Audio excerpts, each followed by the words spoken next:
Hello. So here's a wee story on how I created this Fender / Squire Baritone Partscaster that I've named the Jazz Bar because I find that name hilarious.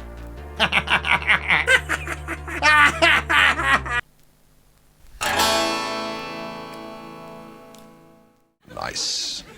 So, what do you even do with a Jazz Bar or a Baritone guitar?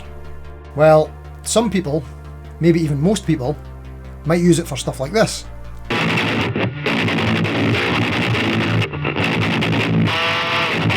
And other people might do something like this. And a few people might even use it for this.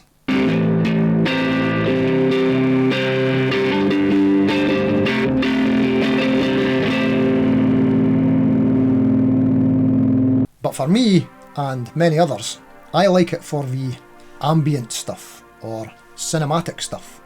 It can work really well if you just chuck all the effects you have available on it and hope for the best. Like this.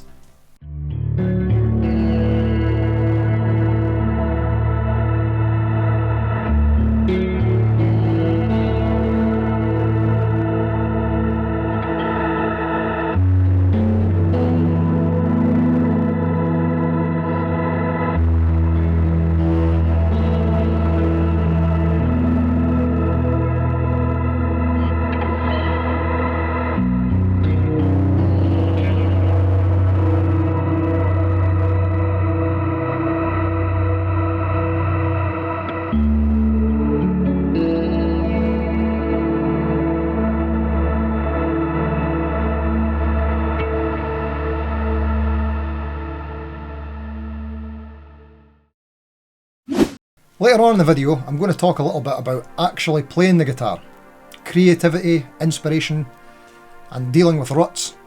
And don't forget, near the end of the video, you can vote for which straps and knobs combo you think is the best complement for this Jazz Bar.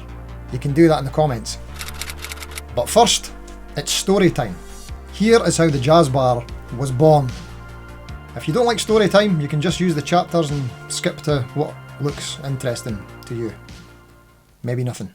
Superb. All around the same time in 2021.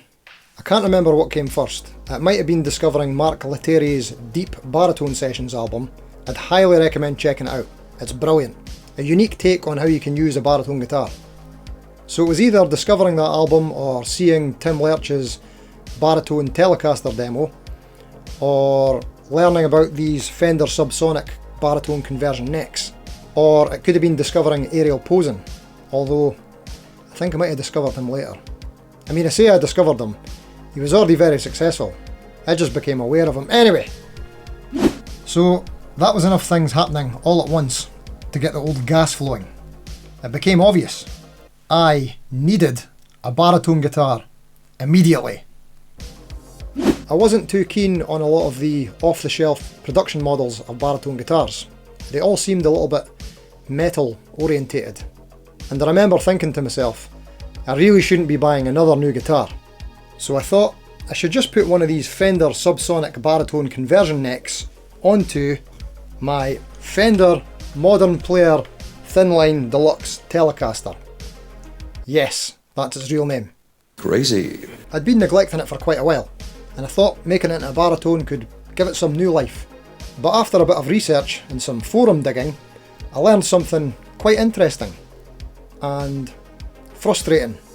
Most of these Fender Modern Player Series guitars made in China are not compatible with other Fender parts, specifically the necks, because they have 22 frets and they don't have an overhang like this. So this slightly changes the standard scale length. Well, it doesn't really, it's still 25.5 inches, but the placement of the bridge compared to the neck pocket positioning puts everything a little bit off. It could potentially be intonated via the saddles, but there might not be enough leeway. So this idea was scrapped. It was no longer a worthy candidate for the baritone conversion neck. So next, I ordered a Fender Subsonic baritone conversion neck, and it was terrible. Like probably the worst brand new neck I've ever received. Ever. This isn't that neck. This is from a 2004 USA Fender Strat. I'm just using this for demonstrative purposes. I'm using it to demonstrate on. So that neck, thankfully it wasn't twisted or warped or anything like that, but it had been bathed in copious amounts of lacquer or gloss. The first sign there was too much gloss was that I couldn't install the tuners. I had a set of Fender branded locking tuners, so you'd think no compatibility issues there, eh? But the posts wouldn't fit through the post holes because there was too much build-up of gloss around the holes. But eventually I sanded through the gloss and I managed to force the tuners through. But then, next, I noticed that the gloss was so heavy that there was pools of it up against the frets. I managed to find old pictures that I took to send back to the retailer. Here you go. It was quite tricky to photograph the issue, but you can hopefully see by the way the light is catching around the frets. This is the build-up of the gloss. You could just see about 50% of the fret surface, and the rest was submerged under the lacquer. There was also some little shards of paper under the lacquer too. Now, I know you get Friday afternoon guitars, but I think this might have been a "this job totally sucks, I quit" guitar on a Friday afternoon.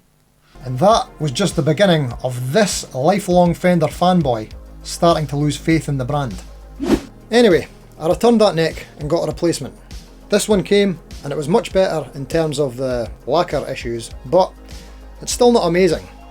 I can actually feel the skunk stripe protruding a little bit out of its cavity. Ouch. I might be able to sand it down, but not the best from Fender. But it's fine. I looked past that because remember, I needed a baritone guitar immediately. With the neck sorted, I had to find a body. So with the telly idea now binned, I thought, let's try something different.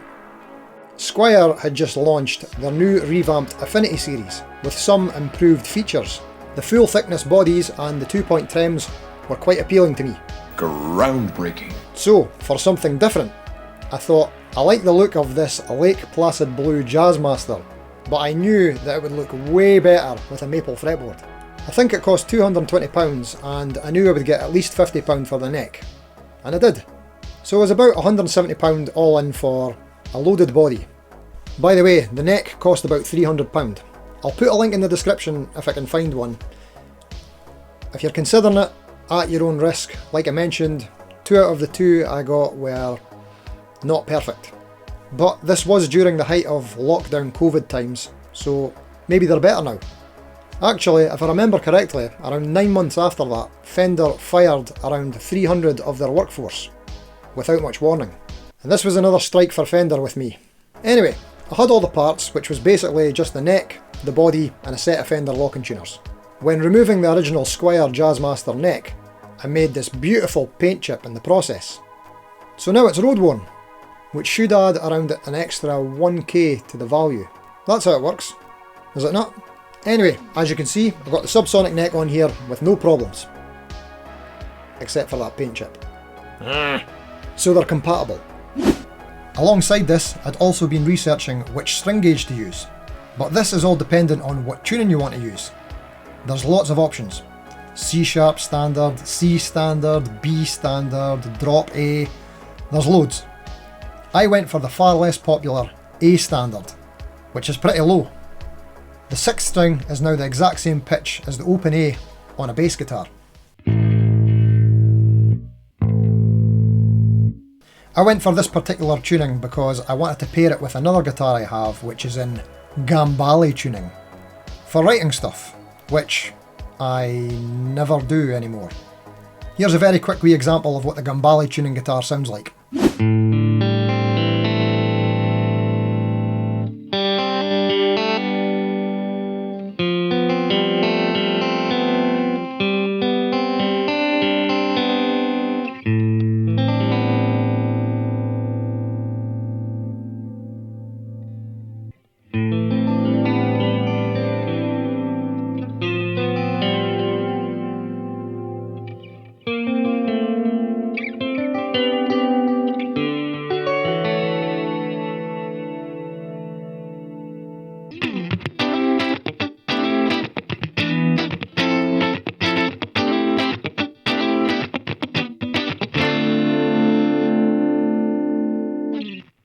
Would you like to see a video on that tuning? Let me know in the comments. Anywho, with the low A standard tuning, or any tuning, the scale length and string gauge has to be considered. Just like with the various baritone tunings, there's also various scale lengths available. You can get 30 inch, 20 inch, 27.5 inch, stuff like that. This Fender Subsonic baritone conversion neck is 27 inch. So the strings I got were Ernie Ball's, not even slinky, 12 to 56 gauge strings, which is probably lighter than recommended for this tuning, and it's also not a specific baritone set, it's just a heavy set of strings, but I'm a total weakling. And by the way, the lock-in tuners are a must if you want to use a non-baritone specific string set. You won't have enough string length for multiple wraps around the posts, specifically on the first and second strings. The set I'm using, I've never changed them, and it came with a plain G, but I think the next time I'm going to go for a wound G. I think that might be better. So, this was something quite a bit different for me at the time. Blue, baritone, Jazzmaster, Jazzmaster pickups. So Squire Jazzmaster meets Fender Baritone equals Jazz Bar.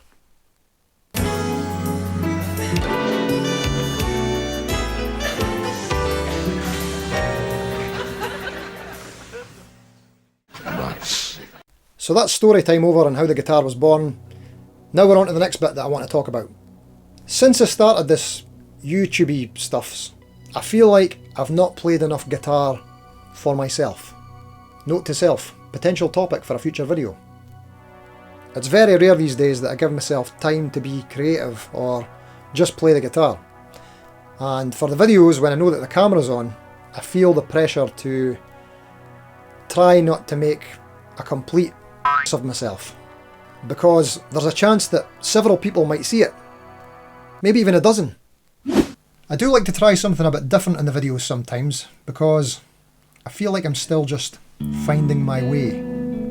So right now, you should be able to hear it a bit in the background. It's me just messing about with the camera on, with very little to maybe no edits. It depends how badly it goes. There might be the odd bum note, or maybe 11 bum notes, but hey, it's something a bit different. Trying to get out of that comfort zone a bit.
So what kind of stuff do I play on the baritone? Well, thanks for asking. As mentioned before, and you'll have already heard through some of these clips, I prefer the ambient, atmospheric, cinematic type stuff, with a bit of funk thrown in sometimes.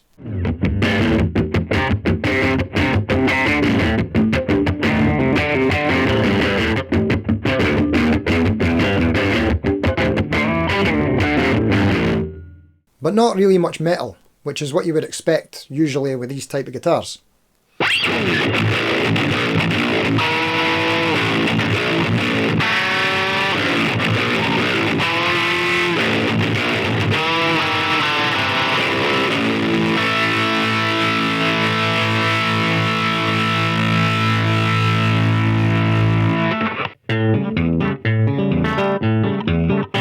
I mean, it's a bit like a 7-string, but with 6 strings.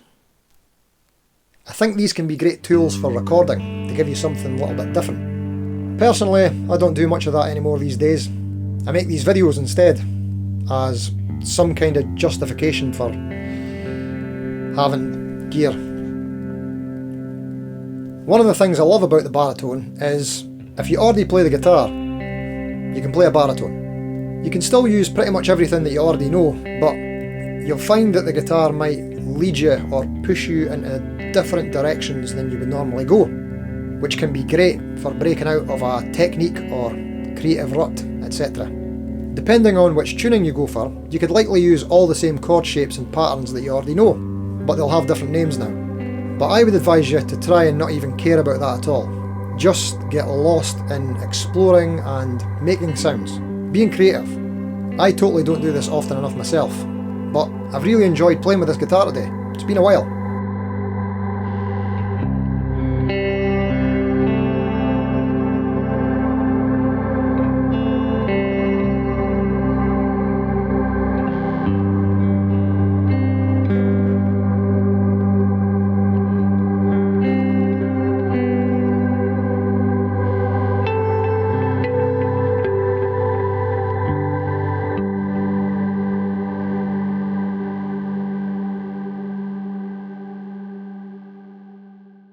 So what other mods would I do to this guitar?